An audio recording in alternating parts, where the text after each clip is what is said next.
जे भुकेले आहेत त्यांना अन्न, जे तहानले आहेत त्यांना पाणी, या कर्मयोगी संत गाडगे महाराजांनी दिलेल्या संदेशाने प्रेरित होऊन कापूसतळणी परिसरातील समाजसेवी व भूतदयावाद्यांनी एकत्र येऊन पक्ष्यांच्या पिण्याच्या पाण्याची सोय व्हावी या दृष्टीने परिसरांमध्ये पक्ष्यांकरिता चारा पाणी पात्र झाडांवर लावलेले आहेत। हल्ली पशुपक्षी दुर्मिळ होत असल्याने निसर्गाचा समतोल बिघडत आहे। पर्यावरणपूरक वातावरण निर्मितीकरिता बरेच पर्यावरणप्रेमी जीवाचा आटापिटा करीत मोलाची भूमिका निभावताना दिसतात। रणरणत्या उन्हामध्ये अंगाची काहिली होत असताना व निसर्गातील पानवठे कोरडे पडत असल्याने पक्षी मानवाच्या सहवासात वावरत आहेत।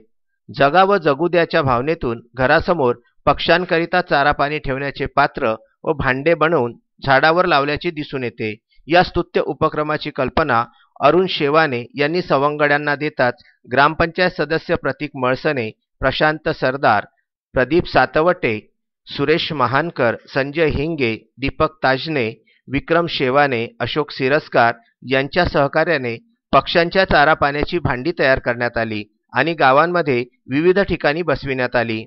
हे पाणीपात्र लावण्याकरिता युवा सरपंच अक्षता खडसे, ग्रामविकास अधिकारी विजय कथलकर, ग्रामपंचायत सदस्य विनोद सरदार, किशोर खडसे, अर्चना शिराळकर यांचे सहकार्य लाभले।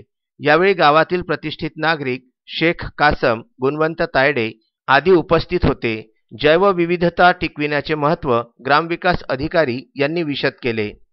संत गाडगेबाबांचे विचार प्रत्यक्ष कृतीमध्ये आणून पक्षी जिवंत राहणे मानवजातीच्या हिताकरिता गरजेचे असल्याने त्यांची काळजी घेणे आपले कर्तव्य आहे। उन्हाळ्यामध्ये त्यांची काळजी घेणे गरजेचे असल्याने हा उपक्रम राबविला आहे, असे अरुण शेवाने, पक्षीमित्र व समाजसेवक कापूसतळणी यांनी यावेळी सांगितले। हे जैवविविधता अंतर्गत समाविष्ट झालेला आहे। जैवविविधता म्हणजे जल, जंगल, जनावर अशा प्रकारचे 7 जग आहेत।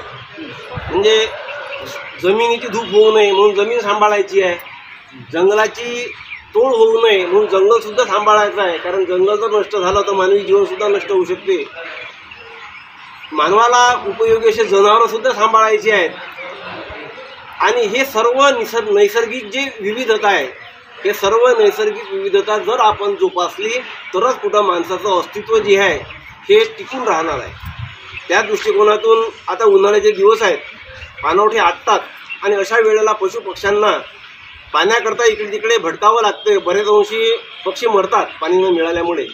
म्हणून त्याचाच एक भाग म्हणून या ठिकाणी प्रहार संघटनेच्या वतीनं जो एक कार्यक्रम आयोजित केला आहे, स्तुत्य उपक्रम या ठिकाणी आयोजित केलेला आहे की पशुपक्ष्यांकरता पाणी पिण्याकरता भांडं, त्याचप्रमाणे खाद्यसुद्धा, हा जो उपक्रम आहे हा अतिशय उत्कृष्ट उपक्रम आहे।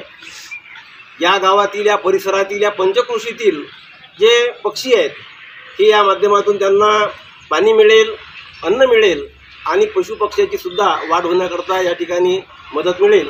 या त्यांच्या उपक्रमाला मी शुभेच्छा देतो आणि असेच उपक्रम इतरही गावामध्ये राबवण्यात यावे अशी मी सर्वांना या ठिकाणी विनंती करतो। विदर्भ न्यूज करिता पथरोट येथून नितीन दुर्बुळेसह पंकज साबू यांचा हा वृत्तांत।